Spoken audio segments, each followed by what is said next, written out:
Сайн байцгаана өрхөн үзэгчтэй. Өвгдийн өстүүдээс бэлтгэн үргэлдэг мэрэгч чул хорон нэвтрүүлгийн 6 дахь дугаар малчтын тэмцлэр үргэлжлэн та бүхэнд хүрч байна. Бид энэ 6 дугаараар жургууланг нь Монгол улсын ерөнхийлөгчд хандан хаяглаад байгаа юм аа. Ерөнхийлөгч Батуулга хандаж хэлэх үг байна. Нэг нэрэн сэвтээд хүмүүр замын асуудалтай янз бүрийн ороод нэг телевиз мэдээлэлээр янз бүрийн юм гараад яаж яах вэ? Батуулга гишүүндээ би мессеж биччихсэн байгаа. Та нэр цэвэр байгаарай. Гишүүнээ та ирээдүйн ерөнхийлөгч шүү гэж мессеж бичсэн. Их хурлын гишүүн маань баярлалаа гэсэн мессежийг явуулж ирсэн юм аа. Тэгэхээр намайг бол одоо мэднэ. Би бугаасаа ирэх болгонд нь уулздаг. Тэгэхээр ерөнхийлөгч минь одоо таниасаа одоо аврал ирж байна. Гурван болоос миний шар уснаа энэ нутгийнхан аврал ирж байна. Энэ алтны уургаар зогсоож өгөөч. Ард бидний амьдрал мал малдах орчныг бүрдүүлж өгөөч ерөнхийлөгчөө. Эрхэм хүндэт ерөнхийлөгчөө. Монгол улсыг ерөнхийлөн захирагч төрийн тэргүүний хувьд Монгол улсын цаашдын хөгжлийн гарцыг ард нийтээрэн хэлэлцэх нээлттэй хэлэлцүүлэг зохион байгуулаач. Түүндээ чөлөөт иргэдийн ялгуурлан гадуурхалгүйгээр малчин ардын төлөөллийг оролцуулаач. Бид бүрэн эрхт Монгол улсынхаа бүрэн эрхт эзэн нь бай бидний үгийг сонсооч. Үнэхээр тэр эрдэмтэн мэрэгд байдаг бол те өнөөдөр Монгол улсын цаашдын хөгжлийн гарс эмчээрэн байх нь зөв зүйтэй юм уу? Эсвэл бид нар өөр хөгжлийн замаар явах юм уу? Энэ зүйл дээр ард нийтийн нээлттэй хэлэлцүүлэг зохион байгуулах хэрэгтэй байна гэж үзэж мөн энэ дээр бид нар өөрсдийн орчин тогтнолынхаа төлөө юу хийсэн те Монгол улсын цаашдын хөгжлийн гарц гэж юу гэд тодорхойлж ярих гэж байгаа юм бэ? Энэ тухайгаа яриа гэж бодоод байгаа маа. Тэгэхээр та бүдний хувьд бол энэ тал дээр хийсэн юм бол нэлээд байгаа. Энийг ард түмэндээ хүргэж чадаагүй. Энийг ерөнхийлөгчийн ивэл төр хүргье гэж бас тодорхой хэмжээгээр ерөнхийлөгчийн тамгын газар ерөнхийлөгчийн туслах зөвлөхүүдээр хандаад мөн хүч хүрээгүй. Тийм учраас өнөөдөр малчтаа өмгөөлж олсон залуусаан түшээд бид нар тэгээд эх орныхоо уудам дэлгэр нутгаараа тараансаа улс орнтой эзэнс болоо сууж байгаа. Энэ малчтайгаа үгээ хүрэх цагт бол бидний энэ юм бол ямар нэгэн хэмжээгээр улс оронд нөлөөлөх хэмжээнд хүрэх байхаа. Ямар ч байсан нөлөөлөх хэмжээнд хүртэл бид нар тэмцэнэ гэж явж байгаа шүү дээ тий. Таны бодлоор бол хинтээ ороод хинтээс үйл ажиллагаагаа эхэлнэ гэж үзэж байгаа. Энэ ямар учиртай байдаг лээ?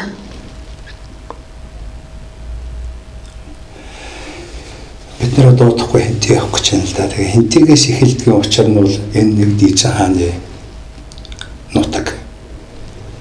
Тэнд төрсөн, тэнд ариун хоригн байгаа. Тэнцвэртэй болсон бурхан халдун уул нь байж байна.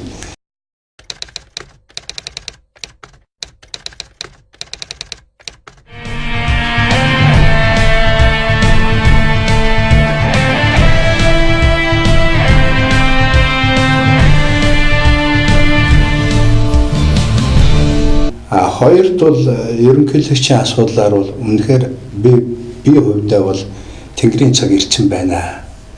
Бид нэр одоо таны хийсэн материал бол бараг 10 жилийн өмнө тулхыг ерөнхийлөгч болох байхаа. Энэ хүн Чингис хаан 21-р зууны Чингис хаан болно гэж зөвгөнж ийсэн юм.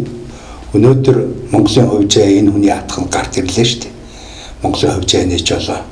Энэ учраас бол монголчуудын санд хүсэж ийсэн хүн одоо Монголын хувьжааг хувьжаа нээж болоо. Энэ үндэсний хувьжаа нээж болоо. Энэ хүнд хэцүү үед авлаа. Тэгэхээр бол би бол Тэнгэрийн цаг ирчихжээ гэж ойлгоод байгаа байхгүй. Одоо хүн тархиныхаа чадварынхаа 5% ашигладаг гэдгийг бидний мард. Бүрэн 100% ашиглаж сурахын тулд хүн зөв сурах ёстой юм.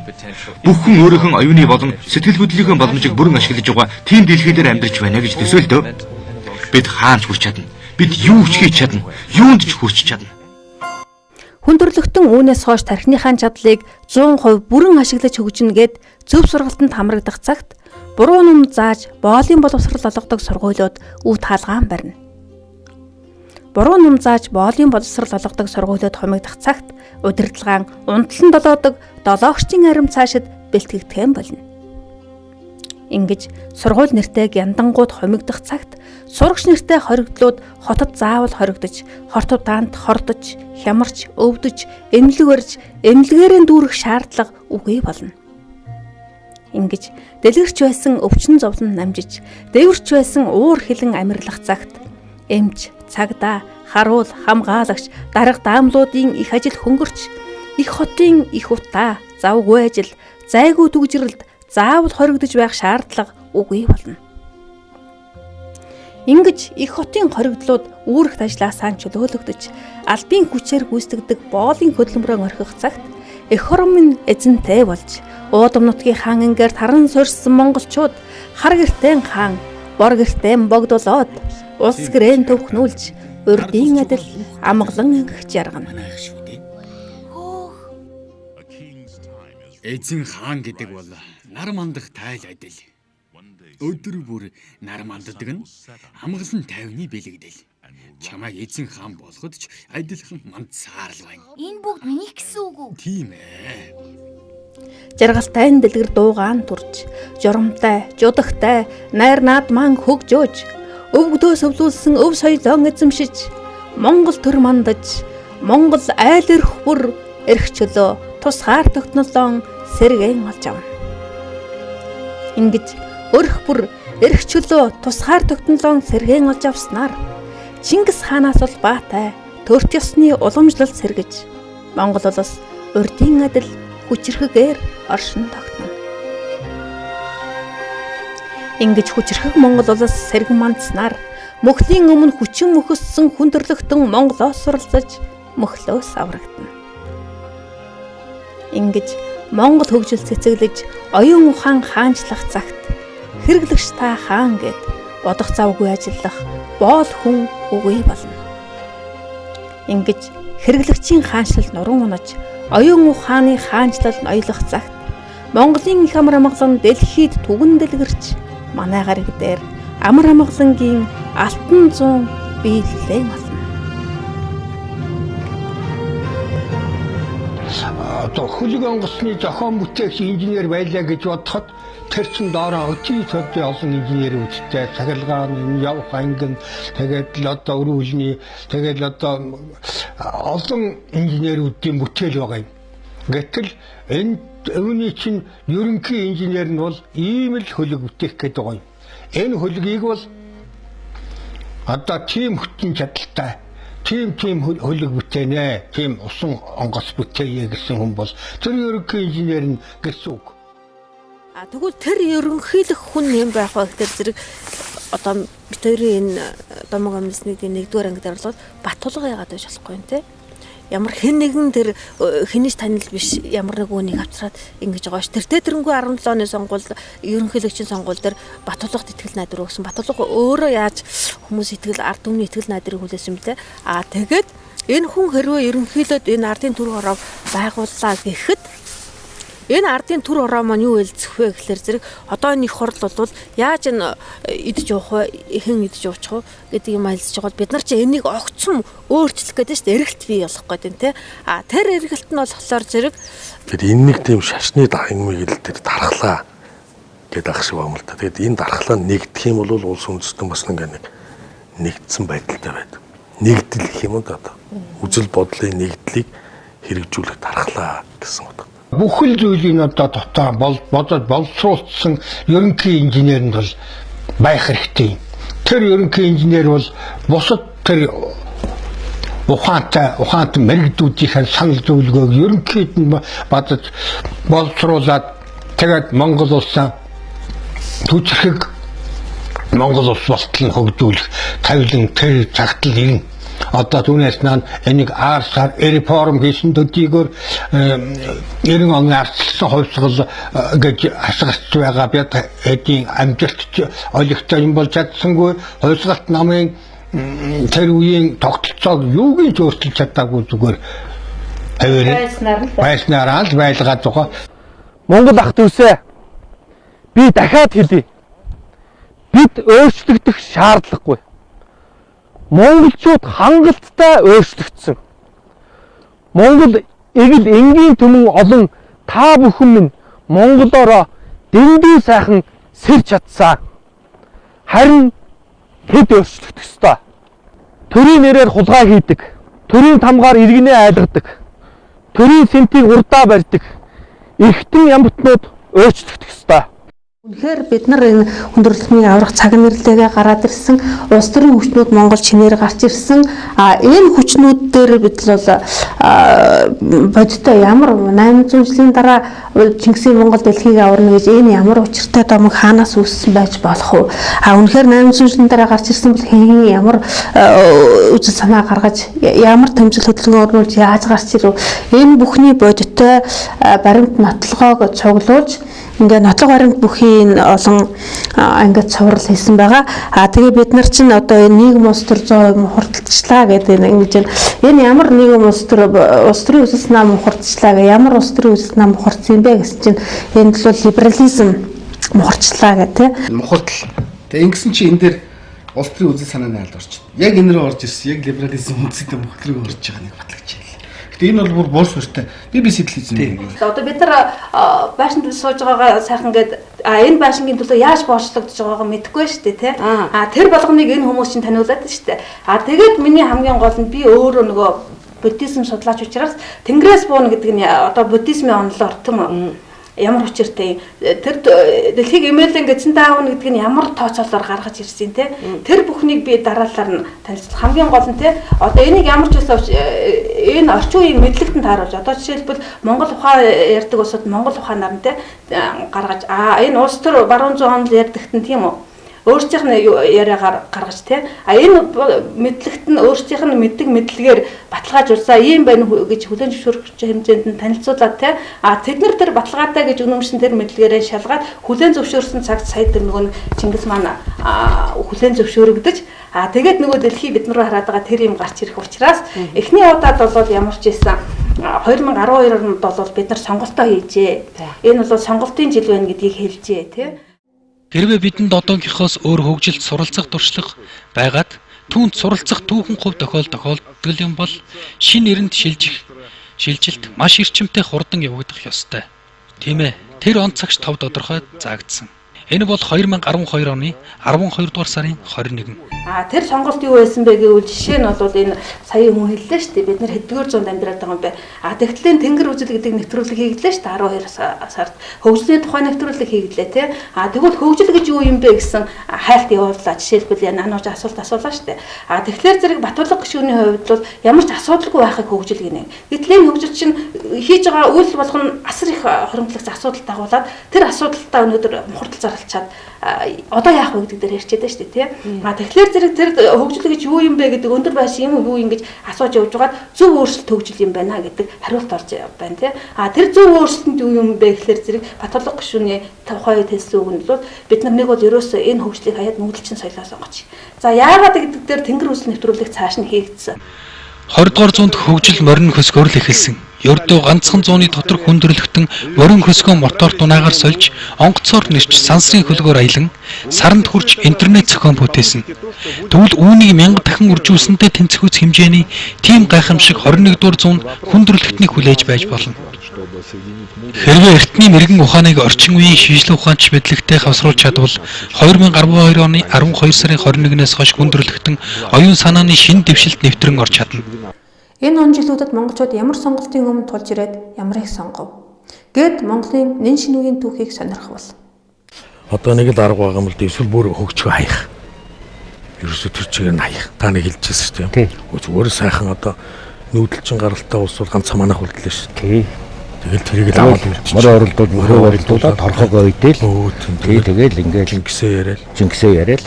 Тэгтлээ социализмээс араас нь гарч ирсэн энэ 90-ад оныхон маань өөрөөр та бурхан ч болж чад.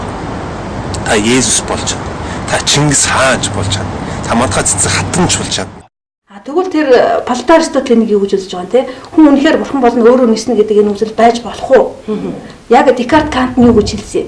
Энэ тэр философи дээр нь гаргаж ирээ те. Тэгвэл барууны зүүнний онол яриад байгаа улсуудаас нь асууя л да. Барууны онол нь юу вэ? Либертаризм яадаг шүү дээ. Либерал үзэл чи юу эрхчлөөг тунхаглаад байдаг. Өнөөдөр эрхчлөөг олсон нь байхгүй шүү дээ те.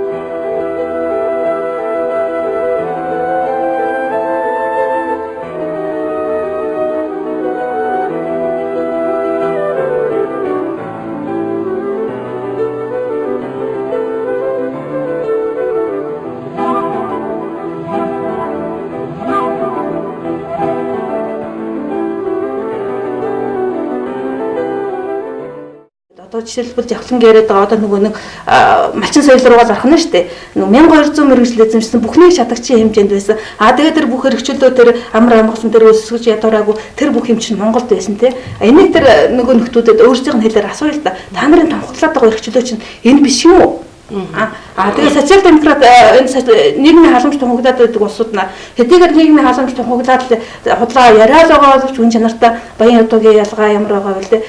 Өвцөн зовсон ядарсан өнөөдөр ямар байдалтай байгаа вэ? Тэр болгонд нь өөрийнх нь хэлээр тайлбарлахын тулд хамгийн гол нь энд зүг рүү анхаарал хандуулаач тий. Тэгээд урдаа ярьдаг хүмүүст нь тэр 4 юмны сургаалаар нь асууя л да тий. За энэ хүн өөрөө ниснийг энэ халуун цус яриад байгаа юм. Нисч болно. Нисч болохоор зүгээр шууд ингээд цонхоор ингээд нисэх хор болохоор хэрэв оюун ухааны хүчин чадлаа ингээд сайн ингээд нэмэгдүүлж ингээд бүр ингээд хүчрхжүүлж чадах юм бол тэр боломж бол байна.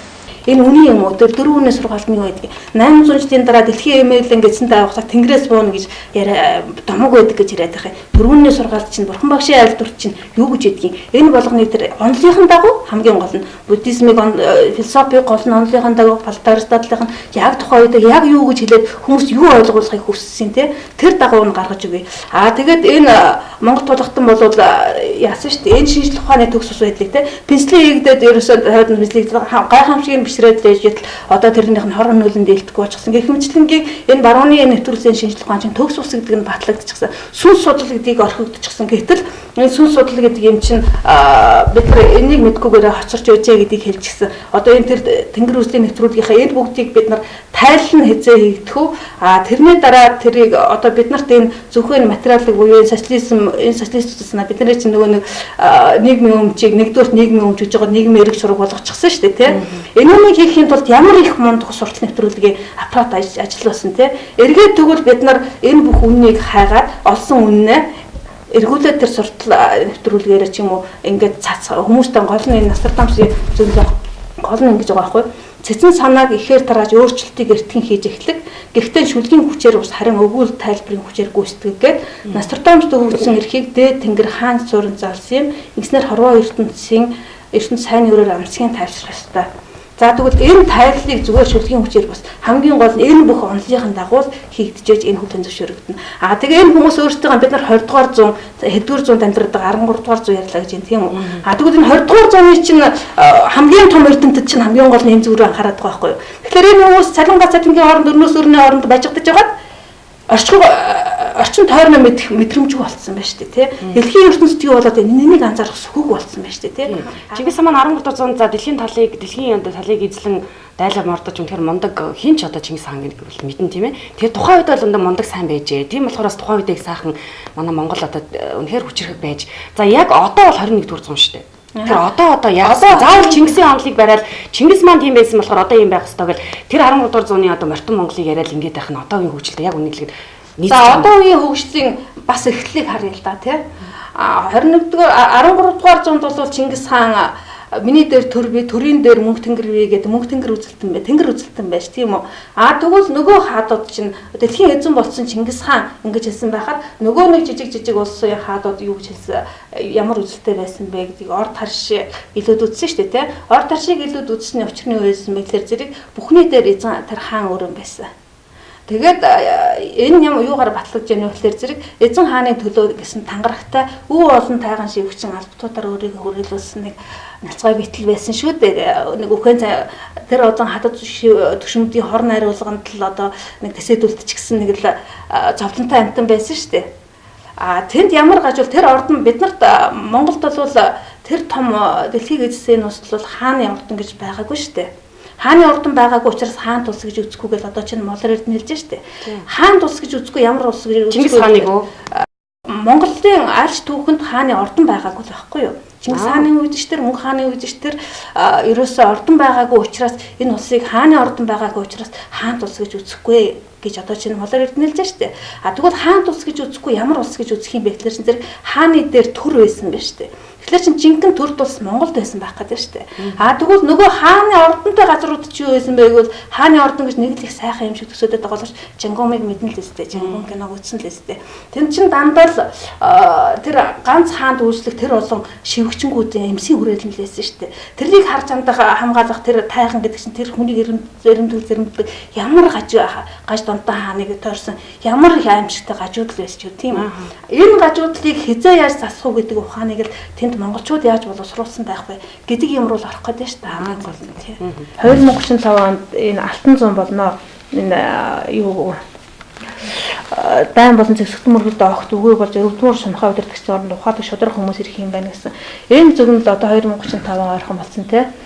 Тэгээд энэ гинт нэг өдөр ирчихгүй те. Яаж ч батсан. Тэгэхээр зэрэг заавал хэн нэг ямар нэг эхлэлтэй өрнөлттэй. Тэгэхээр энэний эхлэл юу байх вэ гэдэг дээр нөгөө 99 оны 7 сарын 7 сард Тэнгэрээс элч бууж Монголын цэвэр сааны 22 өдөр гэсэн байдаг хаа тий. 22-нд тэгээд бас тэгээд байгаа. Яг тэр дөрвөн мөртөнд 7 сард гэсэн байгаа. 22-нд гэдэг нь болохоор зэрэг тэр 1989 онд Ростовын Сальск мужийн тэнгэрт тийм 7 сарын 22 гэсэн үүлний дүрс гарсан юм байна л да. Нэлээд хэдэн дүрс тийм. Тэн дээрээс нь яг тэр дүрсийн номон дээр байдаг. Тэр дүрсээр нь бас тэр дэлхийн эрдэнэ 7 сарын 22 гэж тогтоогоод 22-нд энэ ихсэн чи хэлсэн тэр элчи ирэх өдөр байх гэж үздэг юм байлаа. Тэгээд тэр үед юу болсон бэ гэхээр зэрэг Монголын 9 дугаар богд Монголд заларч эртний лүндэнгийн дагуу Эрдэнэзүү хуйдад цагийн хурдны номлолоо номлосон өдөр нь тэр 1999 оны 7 сарын 22. Тэгээд энэс өмнө бол нөгөө 8 дугаар богд тааллуулсны дараа туул ажилтны тунал богд анзаалнаа. Дараагийн дүр нь хэзээ вэ гэдгийг туул ажил гэсэн байсан бол энэ нь тэр нөгөө Нострадамусын зөвнөлтөд давхцаад тэгээд 9 дугаар богдын заларсантай давхцаад ингээ 8 дугаар богдын лүндэнтэй давхцаад ийм болчихсон. Энэ дээр Эрдэнэт мэрэгдэмд дахиад анхааруул те. Дахин заягдсан Чингис гэдгийг гам тэгвэл бид нар 13 дугаар зууны Чингис ямар байж байгаа 13 дугаар зууны монголчууд ямар байж байгаа энэ дээр анхаараа эндээс нөгөө нэг дэлхийн эрдэмтдийн манахаас өсөж түлээгээд байгаа юм гараад ирэх юм шүү гэдэг санаа байна. Тэгээд одоо Чингис хаан маань яасан бэ штэ. Би Баатар бөгөөс нэгэн үеийн Баатар, Бэлэг Баатар бөгөөс Түмэн үеийн Баатар гэх Түмэн үеийн Баатар болохын тулд Бэлэг оюуны хөгжилд анхаарал. Давхар сэтгэлийн бөхөр олныг ялж явгаа те. Ингээ би сэтгэл Бэлэг оюуны бүх хөгжлийг цогцоор нь хөгжүүлж байсан. Ийм том нийгмийн зүтгэлтэн байсан байна. 13 дугаар зуунд эргээд бид нар эзэн богдынхаа хэлсүүгнээс харж байхаа те. Тэгээд ганц эзэн Чингис хаан маань ийм байв уу? Ард түмэн ямар байваа гэхлээр зэрэг Сорготон бэх хатны бас нэг үг байна те. За. Дээр чин эзэн байвал чи бол дэргэд чин Чингис байвал чи эзэн 13 дугаар зууны гэсэн тийм үг байт юм байна л да. Тэгэхээр 13 дугаар зууны бүх монголчууд бүгдээрээ яг Чингис хааны айдал дэлхийн эзэн гэсэн ухамсартай Чингис хааны айдал бэлэг оюун сэтгэл оюуны бие сэтгэл оюуны тэр боловсролыг цогцоор нь эзэмшсэн тийм том эзэд байсан байна монголчууд гэдэг ийм наач ямар гоё үг тийм ээ. Тэгэл гол нэлэх гэдэг шүү дээ. Одоо өнөөдөр Чингис тодорно гэдэг нэг хүнийг тодруулах гэдэг гол нь ш. Монголчууд юуг хөгжүүлээд дэлхийн хөгжлөөс тусгаар байж байгаа. Ямар шинжлэх ухаан технологиг нэвтрүүлээд 800 жилийн дараа гэдэг энэ тооцоолыг гаргаад өнөөдөр тэр сэрхүүгээр яг тэр цагтаан сэрээд өнөөдрийн 9 дугаар богдын айлшил энэ бүхэн энэ олон юм ингэж зэрэг давхцаад байна те. Энийг цаануугаа тэр шинжлэх ухаанд нэвтэрч тэр технологиг таньж гаргаж ирээд одоо биднээс хараад байгаа тэр эрэл хайгуулт өөрсдийнх нь мэдлэгээр хүлээн зөвшөөрөгдөх хэмжээнд бүр гайхан бишрэл нь гаргаж ирэх юмсаа л гэдэг юм байгаа байхгүй. Тий. Их гоё үг байна л да. Дахиад давтаад үзэгчтэй хэлчих. Надад их таалагдлаа надад. Дээр чинь хэрвээ эзэн байвал чи бол дэргэд чинь Чингис байвал чи эзэн юм аа гэж Сорготон бэх хатны тийм үг гэдэг юм байна. Үнэхээр л Монголд бол тэр хааны ордон гэж нэг олон хамтныг тарчлаасан тэр гяндан тийм зовлонгийн газар байсангүй шүү дээ. Нөгөө улсад болохоор тэгэхээр чинь монголчууд үнэхээр л тэр тулгуур төрт Монголын улс гэлээдэг. Үнэхээр л яг тэр төрт улс гэж яг юу байх ёстой юм. Тэрийг л үлгэрчээгээр нь яг харуулсан л улс байх гэдэг шүү дээ. Тэгээд тэр дэлхийг амгаланд өргөхийн тулд өөрөөсөө эхлээд эрхчлээ амар амгалан тэр тэгш эрх шударгаас бүх юмыг өөрөөсөө бий болгочоод үлгэрлэж зааж сурах тийм юм л хаанч мөрдөгдөг зарчим шүү дээ тий. Монголчууд тэгвэл 800 жилийн турш дэлхийн хөгжлөөс бид нар түүхээсээ ичиж ирдгийн гол учир нь дээр шүү дээ. Бид нар дэлхийн хөгжлөөс хоцрогсон гэлээдэг тий. Эргээд харъя. тэгж ярьдаг. Тий. Эргээд харъя бидний түүхэнд тий. Тэг ичгээр юм юу байж байгаа. Одооны өндөрлөгөөс эргээд харъя. 70 жил яг хуу барилдаар ажилчаангийн хувьсгал орж ирээд ажил хийгээгүй гэж ичдэг байсан бол тий. Тэн чинь бол дэлхийн ирээдүг бодож сэтгэж суудаг. Тийм том эрдэмтэн сэхэтнүүд байсан юм чинь ямар юм аяж хар ажилтнаас зурласан байгаа юм. Тийм биз дээ. Тэгвэл хар ажилтаа зурласнууд өнөөдөр ямар хөгжлийг аваад ирвэ?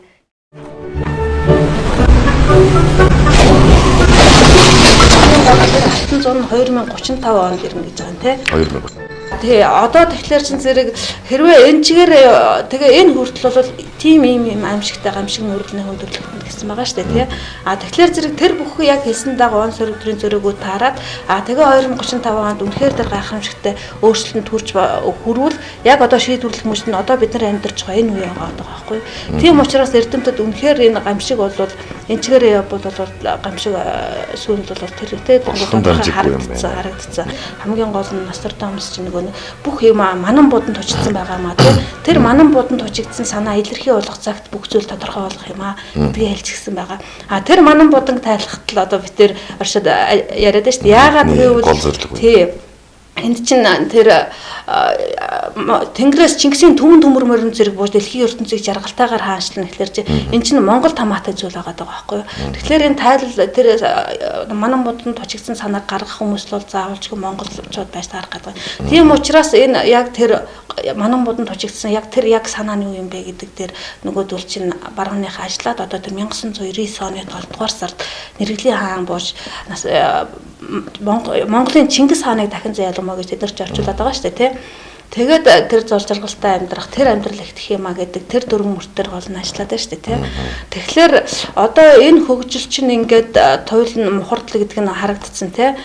Тийм учраас энэ барууныхан чинь тогтвортой хөгжил гээл энэ Венус төсөл гээл одоо энэ хөгжил цаашаа энэ хөгжлийг тогтоон барих ямар нэг арга юу вэ гэдэг дээр ажиллаад байна шүү дээ. Хайгаад байна тий.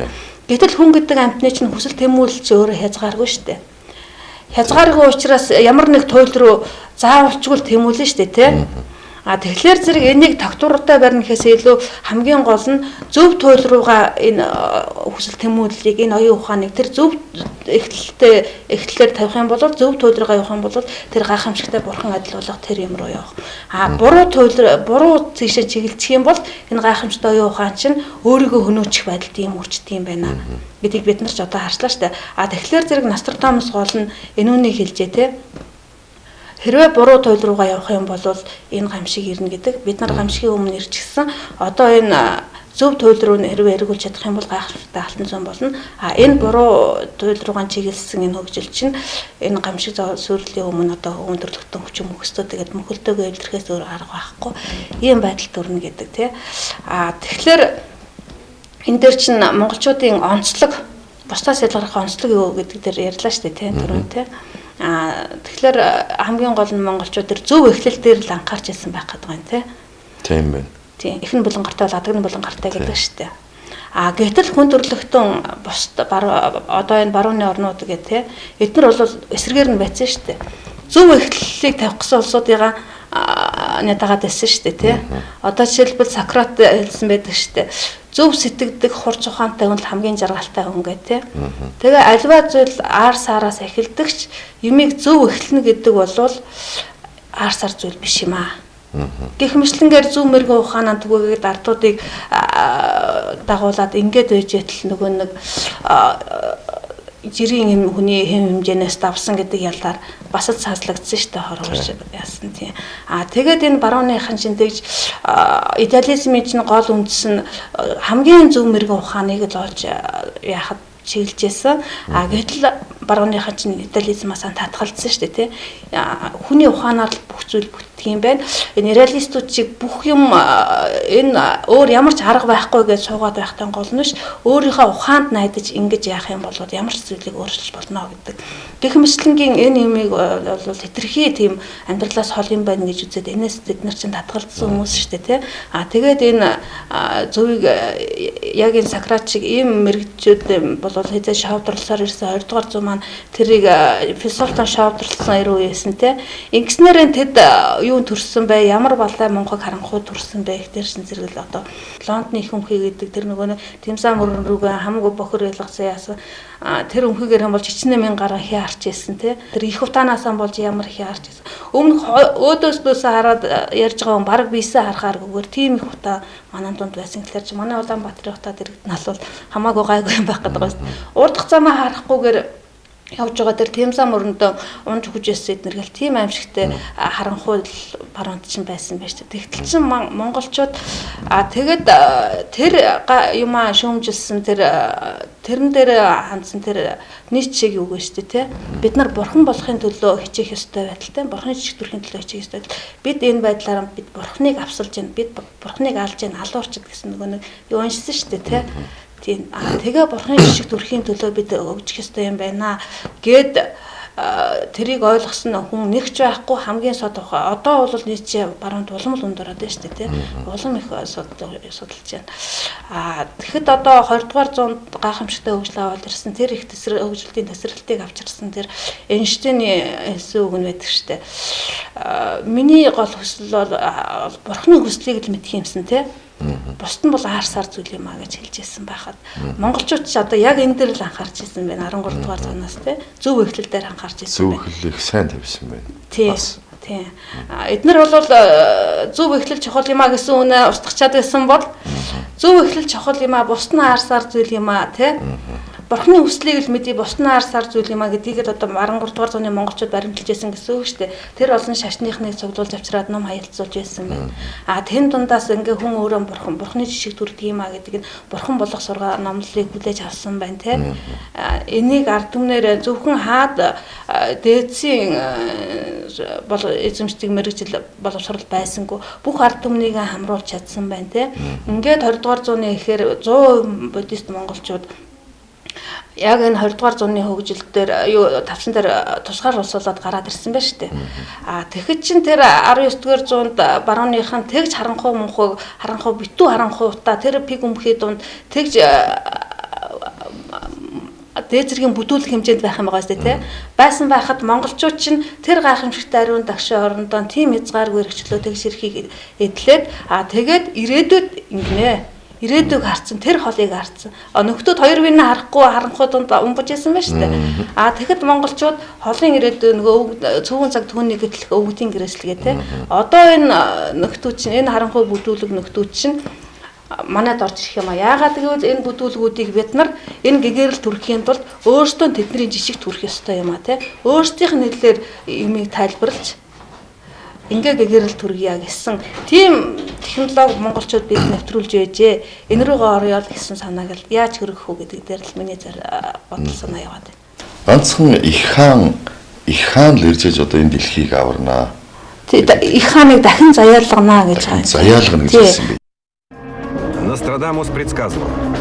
В году 1999 в месяце 7 великий король страха спустится с небес. Он воскресит Чингисхана, короля монголов, до и после. Марс благоволит им. В году 1999 и 7 месяцев великий князь ужаса прибудет с неба. Он возвратит великого короля, ангел мой. До и после Марс счастливо правит. В 7 месяце 1999 года с небес спустится король страха.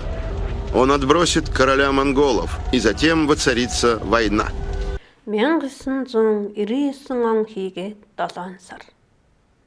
Аймшгийн хаан Тэнгэрээс заларч тэрбээр Ангалмоогийн хааныг дахин заяалгамай. Эрт хожид Марс зол жаргалтай мишэмэ.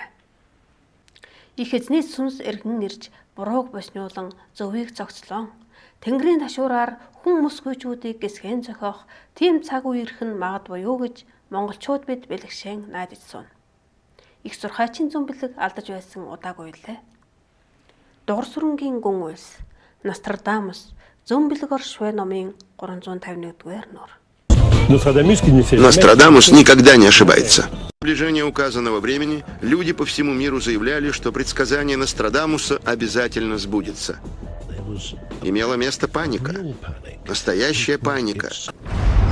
Мянганы зүнж Нострадамус. Ангар гаригийн иргэшээлт дайны тэнгэр Марс баясах цаг ойртов. Чингисийн төмөн төмөр морин зэргүүд тэнгэрээс газарт бууж тэдний догшин хаан ахин төрснөөр Монгол улс дахин хүчрхэгжин мандаж дэлхийн ертөнцийг жаргалтайгаар хаанчлах болно. Нострадамусыг ч одоо мэдэхгүй хүмүүс байхгүй. Тэгээд тэр үнэнийг нэг шүлгэндээ нэг тийм дөрөв мөр байт юм лээ. Төв Азийн нутагт тэнгэрээс төмөр морин цэрэг бууж ирж одоо дэлхийг одоо хөгжүүлнэ, жаргуулна гэсэн утгатай нэг тийм сайхан үг байт юм л. Тэр нь ч таарад байгаа ч юм уу хайш нэг тийм. 2017 оны 7 дугаар сарын 7 олон долоо давхуутсан энэ онцгой өдөр бид төрийн жолоо хатгах жолоочон сонгоно. Харин жолооч маань аль замыг сонгох юм бол либерализм уу, шингисизм уу? Сайн уу? 2017 оны 7 дугаар сарын 7-ны өдөр мөнгөний хаанчлал нуран унахын суур тавигдаж мөнгөөр сүр далайлахаар дийн ам шившиг дээгэр ялагдаж Монголын гэсэн чин сэтгэлтэй ард түмэн их ялалтан тэмдэглэн ер усын их баяр хөөрөөр цалгиж хамаг Монгол боргон хөдөллөө халуун цусны барилан буцаллаа. Хадгалж хатсансан Монголын ухаанд бишиж хамаг олноороо тань сэтгэлэн өгдөө нарийн шамхран та байгээ халуун сэтгэл талныхон азэсэн хөшгөн байгээ хаан төрийн хасвуу тамгыг халтмаагийн баттулга тань ард олон чин